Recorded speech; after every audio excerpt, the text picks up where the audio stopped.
कोई अपने मुख से अपनी बड़ाई करता है, उसके सुकृत नष्ट हो जाते हैं, बुद्धि भ्रष्ट माने गिर जाती, पतित हो जाती है, फिर निर्णय ठीक नहीं।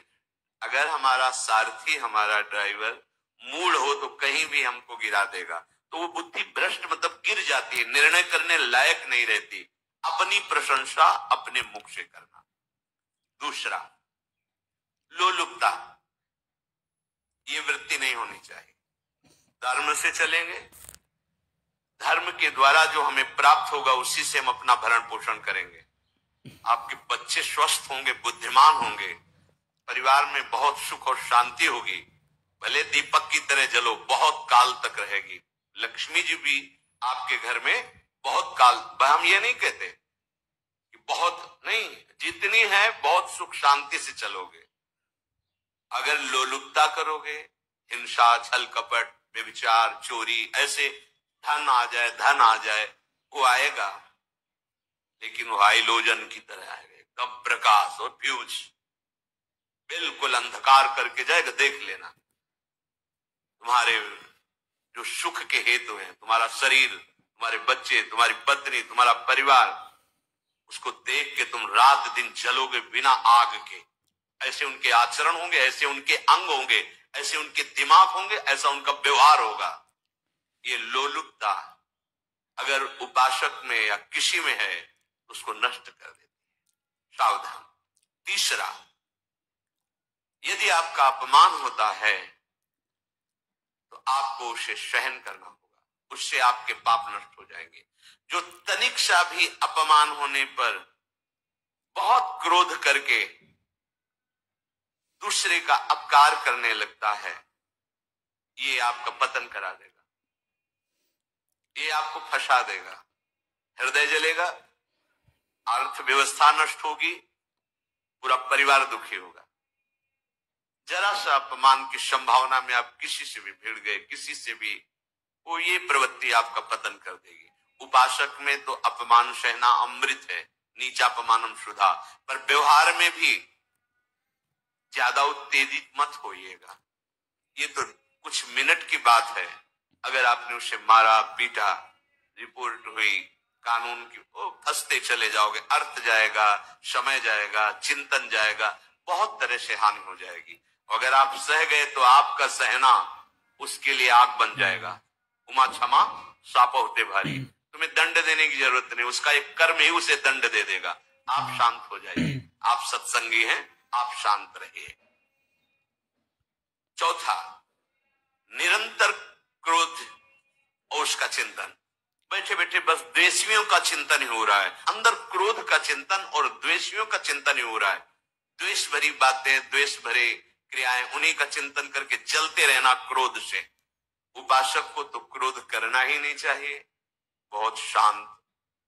ठीक है, अभ्यास में कभी क्रोध हो सकता है, उसको फिर समन करो, अंदर से प्रायश्चित जैसा कि अब गलती हुई, आगे नहीं करेंगे। और व्यवहार में भी क्रोध को आप पीना सीखें। अगर बार बार आपका क्रोध प्रकट होता ही रहेगा, आपका स्वभाव बिगड़ जाएगा, आपके पुण्य नष्ट हो जाएंगे, आपका जीवन नष्ट हो जाएगा। देने वाला उतना दे देगा आपको, आनंदित रहो, पैसा खर्चा सब, पूरे जीवन का विध्वंस मचा दिया क्रोध ने। कहीं भी आप देखो, किसी से क्रोध करके देखो, फिर देखो तुम्हारा भजन चल रहा है, तुम्हारी वो आनंद वृत्ति है नहीं, जलोगे और वो जलन और गुस्सा दिलाएगी, और वो बैठे बैठे जलोगे नहीं। ये क्रोध जो है, ये चाहे व्यवहार में हो चाहे परमार्थ में, दोनों की हानि करने वाला है। और आश्रित जनों की रक्षा ना करना। अगर कोई भाग कर आपके पास आ गया है, कोई पशु पक्षी या कोई मनुष्य, आपको चाहिए कि अब चाहे हमारे पहले प्राण जाए, उसकी रक्षा करेंगे। सीवी जैसे तो कोई बिरले ही होते हैं, पर इतना जरूर ध्यान दें, जैसे कोई पशु पक्षी किसी भय से आपकी सीमा के अंतर्गत आ गया है, अब उसकी रक्षा करनी है आपको। अगर आप स्वयं मार देते हैं या मरवा देते हैं, या आपके सुकृत नष्ट कर देगा, या आपकी दुर्गति का कारण बन जाएगा। और जो पाप कर्म उत्साहित होकर करते हैं, उपासक को तो बहुत सावधान रहना चाहिए, पर व्यवहार में भी जो नहीं करना चाहिए, अगर वो पाप कर्म आपके द्वारा मन में प्रेरित हो रहे हैं, संकल्प बन रहा है, क्रियाएं हो रही है, दुर्गति पक्की, पुण्य नष्ट हो जाएंगे, दुख अशांति बढ़ती चली जाएगी, कभी शांति नहीं प्राप्त कर पाएंगे। ऐसा नहीं कि जो मन में आवे सो करे। पापाचरण निडर और उत्साहित होकर करना, अगर ऐसे लक्षण है निश्चित दुर्गति होती है। ये 6, अपनी बहुत बड़ाई करने वाला अपने मुख से, लोलुपता, तनिक से अपमान में सहन ना करने वाला, निरंतर क्रोधी और आश्रित जनों की रक्षा न करने वाला, और निडर हर्षित होकर पाप कर्म करने वाला। दूसरे श्लोक में 7 है, 6 7। एक, संभोग का ही चिंतन करना, संभोग में ही मन लगाना, संभोग दूसरी स्त्रियों के साथ करने की भावना रखना। संभोग पहला है, संभोग रात दिन बैठे बैठे बस यही चिंतन करना, गंदी बातों का, गंदी बातें देखना, गंदी बातें सुनना, गंदी बातों का चिंतन करना। फिर अन्य माताओं बहनों के प्रति काम दृष्टि से देखना, कोई आ जा रही है दृष्टि से, काम भाव से देखना, भोग बुद्धि से देखना, निश्चित पुण्यनाश दुर्गति। बड़े बड़े उदाहरण इतिहास में है जिन्होंने ऐसा दृश्य नेत्रों से देखने की चेष्टा की, मन में संकल्प किया भोगने का, नष्ट हो गए, चाहे वो कितने बड़े प्रतापी हो। ये दुर्योधन कोई साधारण थोड़ी है, भगवान व्यासदेव जी के द्वारा ही मिला। भगवान व्यासदेव जी ही इसकी उत्पत्ति का कारण है। अब देखो इतने महान पुलस्त जी ही उत्पत्ति का कारण है रावण की। बस यही ऐसे दोष हैं जिनके कारण जीव नष्ट हो जाता है। ठीक है, धर्मयुक्त काम भगवान ने आदेश किया है, आपका पाणिग्रहण संस्कार हो गया है, संतानोत्पत्ति की भावना से कुछ पवित्र तिथियों का त्याग करते हुए चर्चा में हुई है।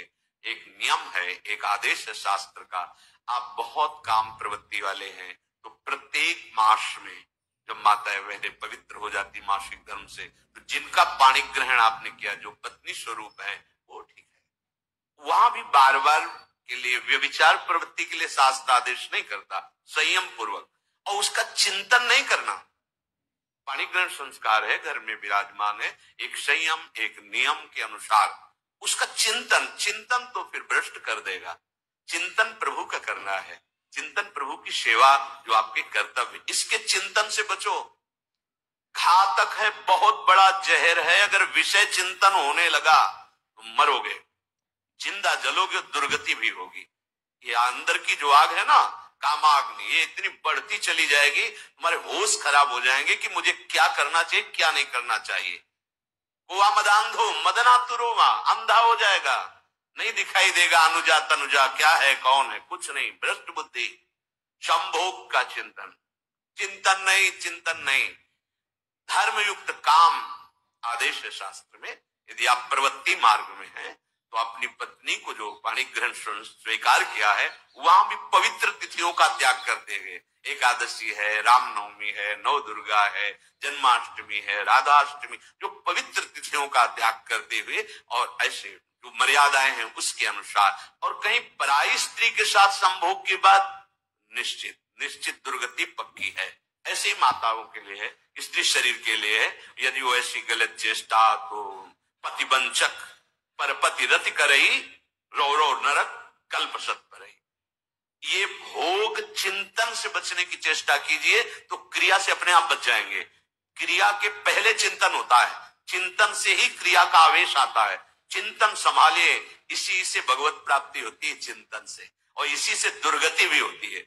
अनन्यस चिंतयन्तु माम, भगवान चिंतन करे मेरा करो, कर्तव्य कर्म मेरे को समर्पित करो।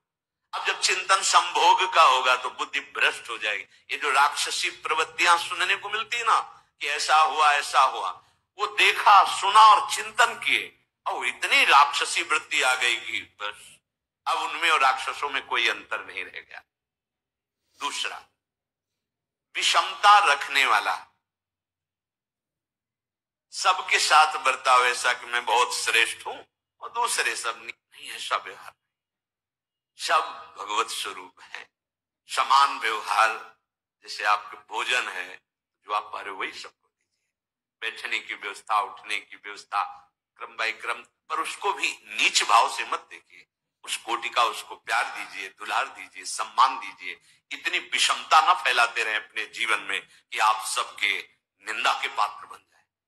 विषमता नहीं, सबको प्यार। हाँ ठीक है, पुत्र का अलग प्यार है, भाई का अलग प्यार है, पिता का अलग प्यार है, पर हमारा व्यवहार प्रीति युक्त होना चाहिए, विषमता भरा नहीं होना चाहिए। अगर हमारे चित्त में विषमता ही रही तो संसार है, प्रभु नहीं है। जीत विषम संसार कीर्ति जग विस्तर है। जो विषमता पर विजय प्राप्त कर लेता है वही भगवत प्राप्ति का अधिकारी। ये विषमता बहुत बड़ी हानि है। तीसरी बात, अत्यंत मानी होना।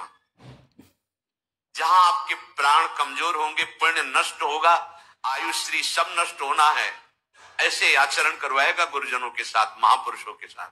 ये बहुत नीच प्रवृत्ति है। अत्यंत मान प्रियता, मुझे सम्मान मिले, उत्तम प्रवृत्ति है। सबको मान देना, स्वयं अमानी रहना। चौथा, दान देने की बात कह के मुकर जाना या दान देकर पश्चाताप करना। दे दिया है, बहुत जल रहे हो, दूसरे से वार्ता कर रहे हो कि पता नहीं क्या बुद्धि में हो गया, हमने उसको इतना कहा था, उतना दे दिया, क्यों दे दिया, ऐसा ऐसा, मतलब अंदर चिंतन करना, क्यों दे दिया तो दिया। इसके बाद जो आपका जलन हो रही, पश्चाताप, सुकृत नष्ट हो रहे हैं। दान देकर पश्चाताप करना या दान देने की बात कह के मुकर जाना। जैसे आपने कह दिया आपको इतना इतना ऐसा, अब आप मुकर गए, ब्याज सहित तुम्हें देना होगा, ये तुम्हारी दुर्गति का कारण बन जाएगा। ऐसे ही नहीं बोलना चाहिए, बहुत होश से। वाणी एक अमोल है, जो कोई बोले जान, ये तराजू तौल के तब मुख बाहर आन। पांचवा, अत्यंत कृपण होना। ना परिवार को सुखी कर पा रहा, ना अपने को सुखी कर पा रहा है। एक एक सिक्का बैंक में जो मर गया। धन की वास्तविक गति यही है कि अपने परिवार को खूब उसकी अनुकूलता प्रदान करो, उसमें से कुछ हिस्सा किसी ऐसे को जिससे तुम्हें बदले में कुछ लेने की भावना ना हो। कोई साधु, महात्मा, गाय, पशु, पक्षी, किसी भी जीव बीमार है शरीरधारी, उसके जिससे कुछ कभी लेने की भावना